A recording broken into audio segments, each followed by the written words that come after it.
What's up, everybody? My name is Erin, and welcome to the Mad Maker Studio, where I like to make things. And welcome back for another round of Astrologaster. We did not do great last episode. I got a lot of negative reviews. That certification and those letters of recommendation, they are just further and further away from my grasp. So let's see if we can get some new clients in today, or some repeat ones that I fared well with, and hopefully do a lot better. But only one way to find out is to jump on in, so here we go. Though she never went to school, and she's kind and never cruel, do not take Alice for a fool. Alice Clark, she is no fool. I'm trying to remember if I saw her like in the first couple of episodes, because I know I met like a Thomas blog. So is this his wife or his daughter? Good evening to you, madam. How might I? Hi. Pray go tell your master, Mr. Foreman, that Mistress Alice Blagg is come to see him. Ah, Mistress Blagg. It is I, Dr. Simon Foreman, at your service. And what an honour it is to welcome the wife of the Dean of Rochester to my humble practice. To whom do I owe my thanks for having recommended you to my care? Well, I will not lie. You owe your thanks to nobody. For folk do tell me that you are not a real doctor, but a quack, who does conjure demons and dabbles most unlawfully in the dark arts. I do assure you, madam, that whatever you may have heard, I am a... Nay, do not quibble, sir. If I did seek the counsel of a doctor who has one of those fancy medical degrees, or the kind of high-bred know-it-all who does see fit to judge a woman and vex her most cruelly, I would have gone elsewhere. But, truth be told, I have need of such a man as you, for I have been bewitched by a witch. Ah, I see. Yea, a loathsome spell has been cast upon me. It does cause me to awaken in the morning with a most terrible pain in my head, a pain so wretched it does have me chundering into my chamber pot. Pain in the head and involuntary purging. And what leads you to believe your suffering is occasioned by witchcraft? Well, the timing is most unnatural. My troubles do occur every Saturday morning without fail. I suspect the doings of our new neighbour, the widow MacDoon. As well as being Scottish, she does possess several cats. Several cats, you say?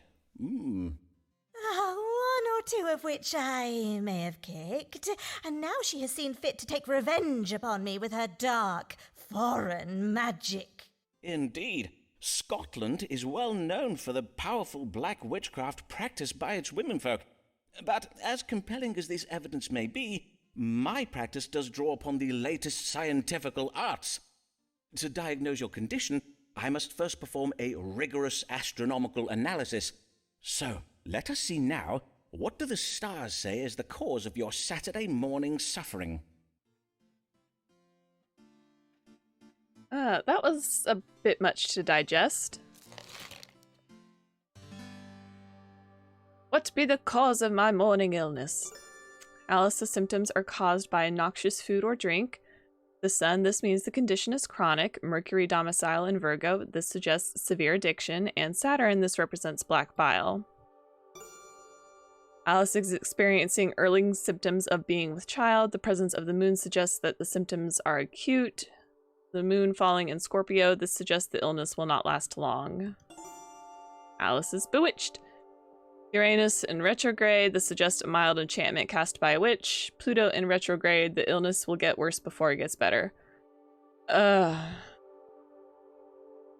mean, I'm trying to stay so far away from diagnosing people with witchcraft because I want to get my legitimate medical practitioner's license. And these are just not good options. I mean, I'm more inclined to believe this one because it could be something that, you know, she's ingesting regularly on that specific day and time. Whereas being with child would be a little more erratic. I don't know. I've never been pregnant. So let's go with this one. Hope for the best. My goal is just to do better than last time. Madam, may I I delicately inquire as to whether it be the habit of you and your husband to take wine with supper? On Friday evenings, perchance? Drinking a little overmuch on occasion is nothing to be ashamed of. Many of my most respectable querents do find that a fine French claret can be deceptively... Oh, nay, more's the pity. My husband is a tiresome teetotaler who prefers to spend his evenings writing sermons and counting coin. He hardly ever accompanies me to the tavern on Fridays. Does he not? Well, in any case, I am much afraid that the ale you do consume upon these tavern visits may be to blame for your affliction. The consumption of strong drink can provoke an excess of black bile, which then does cause the body to purge itself the following day. I do advise you to consider... Then I am not bewitched. But if that be true, then to poor Molly McDoon I have been most rude and unneighbourly. For shame. I must go to her this hour and apologise. Fare you well, Mr. Foreman. I must bid you good day. Oh, thank goodness.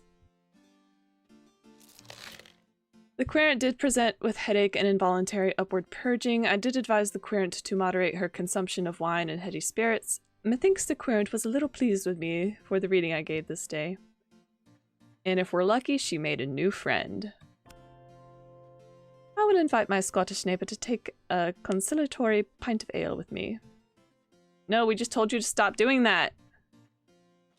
Beware conspirations, plots and machinations, the schemes of big physic to sell you their wares. Their cures do us violence, but they call it science. They mock our beliefs and belittle our fears. Okay, well, I do want to make it clear that we stand science here. Well met, Mr. Mugg. How fare you since our first consultation? It seems as you were right. Though I was, in sooth, much troubled with the vile disease of, what did you say it was? Fudgipus and Honeyman, I did not die. Frigidus ad hominem. I am most glad to hear it, sir. Indeed, you do look well. Well? Mayhap I look well now, but 'twill not be for long. I have been poisoned. Poisoned? By the saints! Who is the author of this foul deed? My friend George Sprottle, the bookbinder. I did dine with him not 2 hours ago. I see. A bout of evil digestion. Pray tell, was there turned meat or some such at table? Nay, not meat. 'Twas a pie full of cherries. I had a bite of it afore I knew what I was eating. Cherries, you say? Aye, cherries. And this after I took particular care to give Mistress Sprottle a list of foods I must not eat. I added cherries to the list when I did hear that the Countess of Devonshire has declared against their noxious qualities. The Countess of Devonshire, you say? Noxious qualities, indeed. And now your symptoms, Mr. Mugg. Had you any reaction after eating these cherries? My reaction? Well, I reacted as any man would. I spat them out. And know you what Mr. Sprottle did then, Dr. Foreman? Nay, but pray tell. He did laugh at me.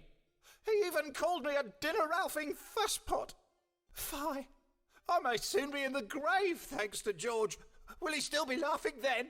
Well, let us not speculate, shall we, Mr. Mugg? Now, let us see what the stars may tell us. What ails Nicholas Mugg? Oh, I think he's just embarrassed. But let's see what our options are. I ate some cherry pie. What ails me? Mugg is suffering from cherry poisoning. Mars falling in Cancer. This suggests a mild imbalance of color. Mugg is splenetic, occasioned by rancorous behavior. This indicates an imbalance of bile. I need to look up splenetic real quick because I've never heard that word before. Bad-tempered or spiteful, like a splenetic outburst.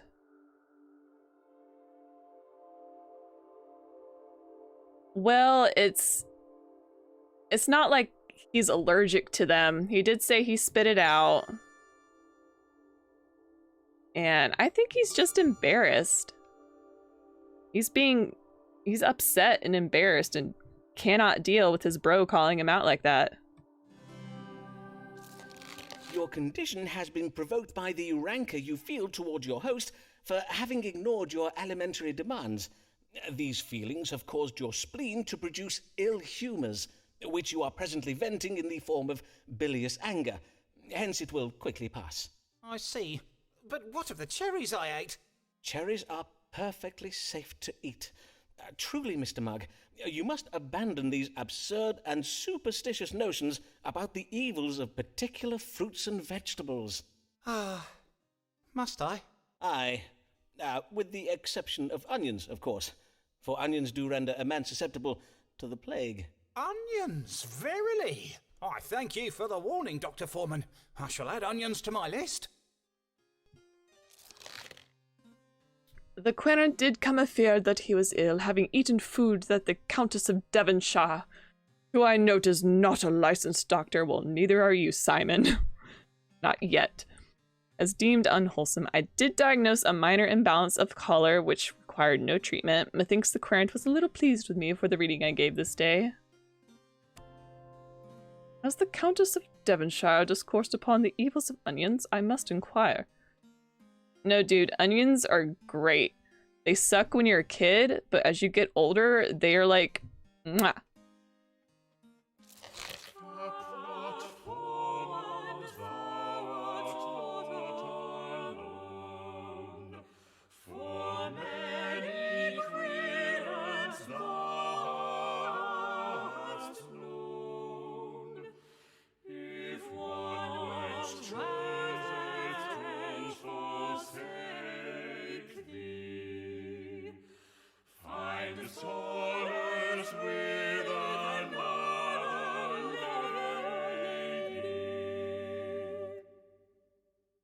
Okay, Simon.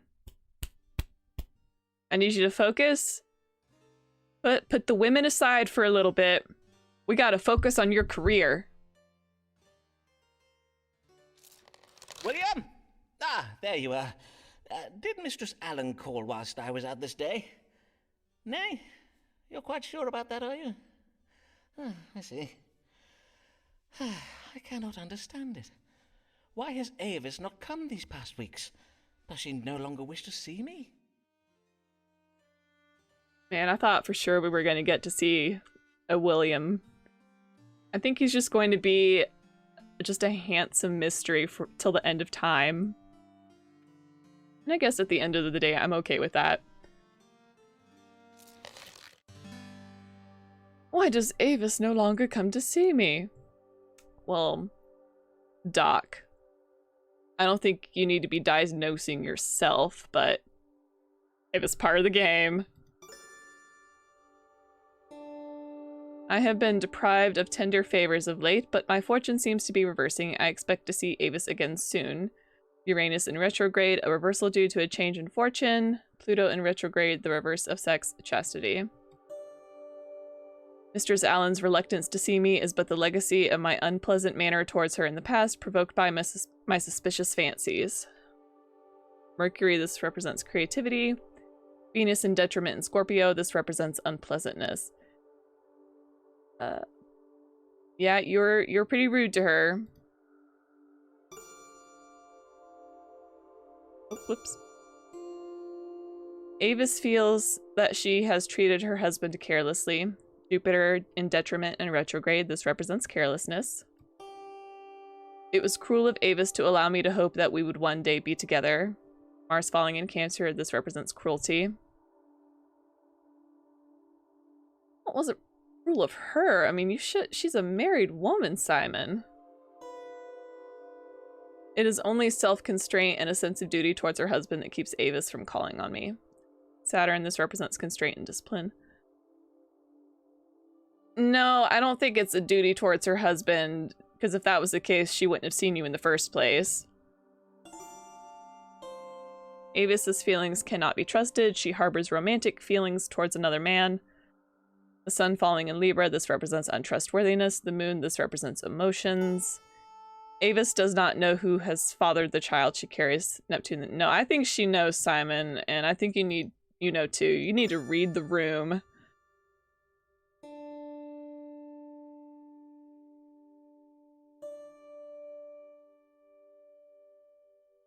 I mean, I think you need to give her space. You both did a wrong thing. And rather than be upset about it and angry at her for the rest of your life, you need to, you know, give her space and move on. And if you all meet again someday, then let that be fate. But don't force it and don't harbor any ill will, because you got to move on in your life.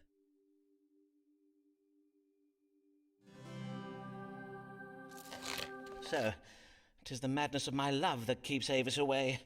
My jealous passions and accusations have vexed her, mayhap even caused her fright. When she comes to see me again, for she surely will, by and by, I must remember to be kinder to her, to not plague her with my suspicions. And until Avis does return, well, there are other women in the world, are there not? Yes, Simon, let's find you an unmarried woman. I wish to know why Avis Allen no longer comes to see me. I learned that Avis is troubled by my jealousy. You got that right. I wonder if I could give myself a letter of recommendation. No, I can't. I have oft remarked the power of my charms have over my Lady Clarence. Nah. Mail. Sir, I must thank you for resolving the misunderstanding betwixt me and my neighbour, Mistress Molly McDoon. Oh, sorry, Alice. I thought it was another century. Okay. Sir, I must thank you for resolving the misunderstanding betwixt me and my neighbour, Mistress Molly McDoon, who advised me that my Saturday morning headaches and chanderings were not caused by her witchcraft, but my consumption of strong drink. You spoke true, and for that I am grateful. Although if Molly was not then the author of my suffering, she surely is now, for since we are become friends, we go together to the tavern every Friday. Yes, we got a new friend! Your querent Alice Blogg. Eyes are nothing like the sun, if snowy white her breasts are done, and that is a description done, for she is a lady, she's not a lady.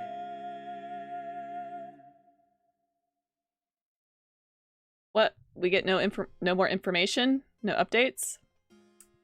Alright. Good day, Mistress Lanier. Much time has passed since I last saw you. How do you fare? In truth, not well, Dr. Foreman, not well at all. Then I am full sorry for it, madam. Pray, tell me what manner of ill has befallen you? I have been publicly humiliated. Mr. S. has been circulating a collection of insulting sonnets about an unnamed dark lady, and all of London thinks this dark lady is me. Well, your complexion is rather, that is to I say... am described as having foul breath and black wires for hair, though methinks the very worst line is the one that tells of a gross body rising at the utterance of my name.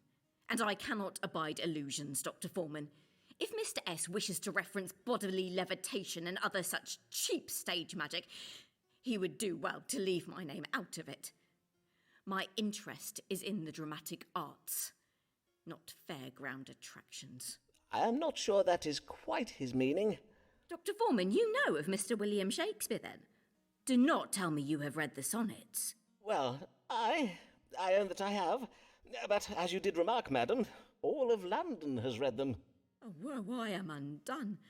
My professional reputation is now utterly spoiled, for now the whole world will look upon me as naught but Mr. Shakespeare's fancy wench. No longer will they judge me on my own merits. Let us hope it is not as grave as that, madam. Have you discoursed upon the matter with him? Nay, I dare not confront him about it. For we are almost at an end with our work on a play, and I dare not risk it not being staged. Then let us see what the stars advise. What may Mistress Lanier do to restore her professional reputation? Oh, I should have seen this coming. Okay, so Amelia is like really growing on me as a character. And at first I thought William Shakespeare was like going to steal from her. But now he's just making fun of her, and that's not cool. My reputation has been sullied by William Shakespeare's bawdy poems. What should I do? Mistress Lanier harbors secret thoughts of adultery which relate somehow to her intellect and her feelings of dissatisfaction. The moon falling in Scorpio, this suggests dissatisfaction. Mercury, this represents intelligence. And Venus in detriment in Scorpio, this shows adultery. Mistress Lanier is ignorant of her romantic feelings and this must be reversed. Jupiter in detriment in retrograde, this suggests a reversal of ignorance. Mistress Lanier should abandon her career ambitions and revert to her true vocation, bring forth new life. She should have another child. No, dude, that's never the answer. Uranus in retrograde, this represents a sudden reversal of course. Pluto in retrograde, this indicates a reversal of death, life.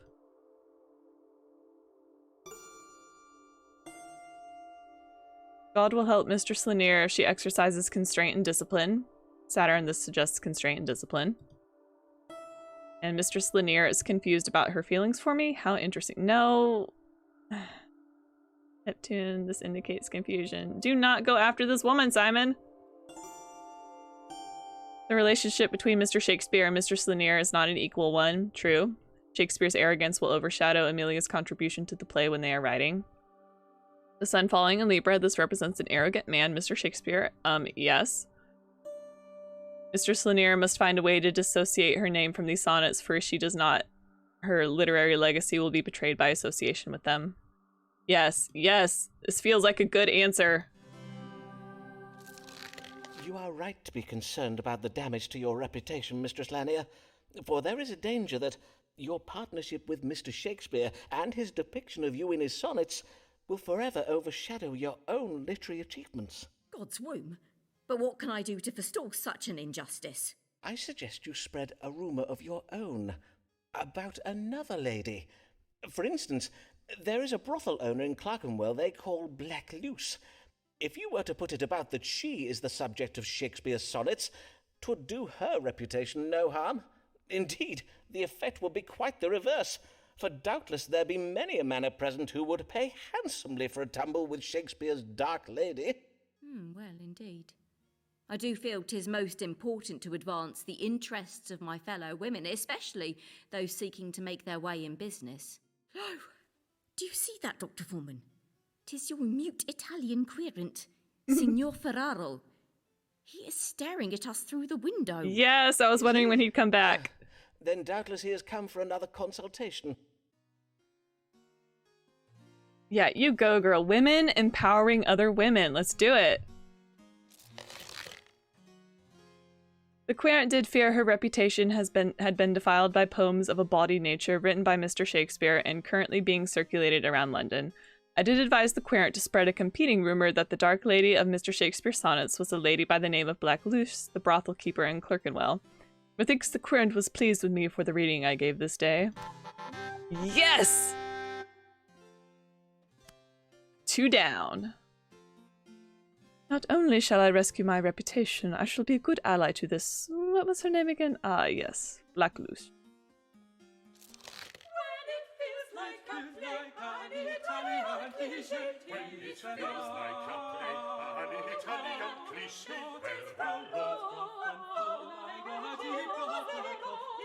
Ferraro, Signor Ferraro. There's my boy. I wondered when he was coming back. Good day, senor, and well met. Tis I, Riccardo Ferraro, come once again to see the great Dottore Simon Foreman. Indeed, I did recognize you, senor. How may I assist you this day? I am ill. I tell you my problems. First the problem. I do make a chandar in the morning. Next the problems. My belly does swell and my chest 'tis most tender to the touch. And now for the very most terrible of problems. I have the big feels.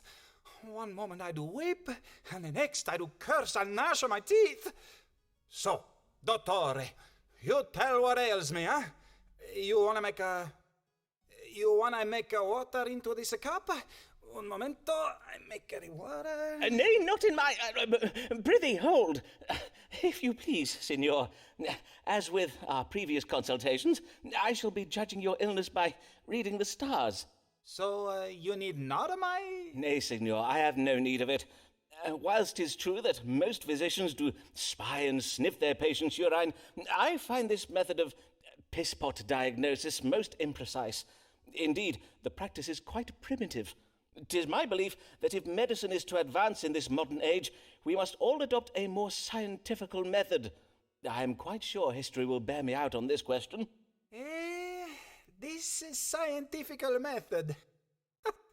This reading my diagnosis in the stars? Precisely so. Speaking thereof, perchance we may consult the stars now. What illness troubles Signor Riccardo Ferraro?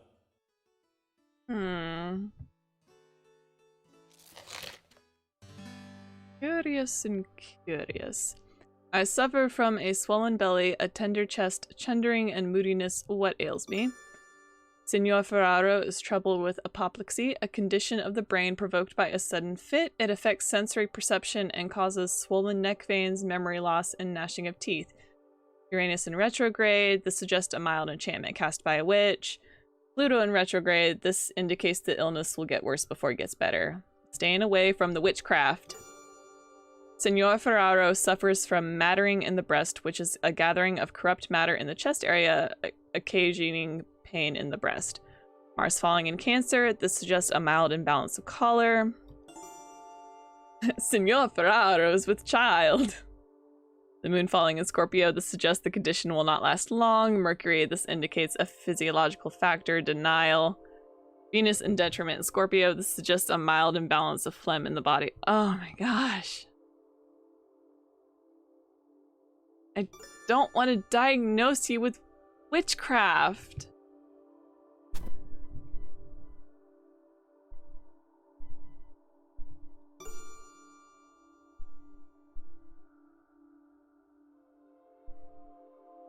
What? Okay, swollen belly, tender chest, chundering, and moodiness.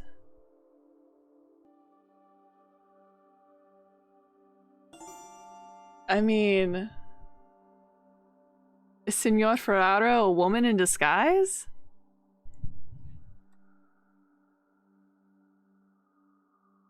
I mean, they are wearing... I mean, that mustache is crooked. It has to be fake.